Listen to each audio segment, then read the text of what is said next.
So, hello guys, good evening. I hope you all are doing really fine. Well, I'm doing really fine as well. So, today I'm here back with my new videos on Pinterest. So, previously we talked about how do we manage our Pinterest board. Now, in this video, we are going to discuss how do we delete our unwanted boards from our Pinterest. So, to know that, firstly open your Pinterest app. After going to your Pinterest app, go to your profile right at the down corner.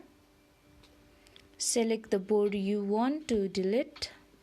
Just click on the board and swipe to edit.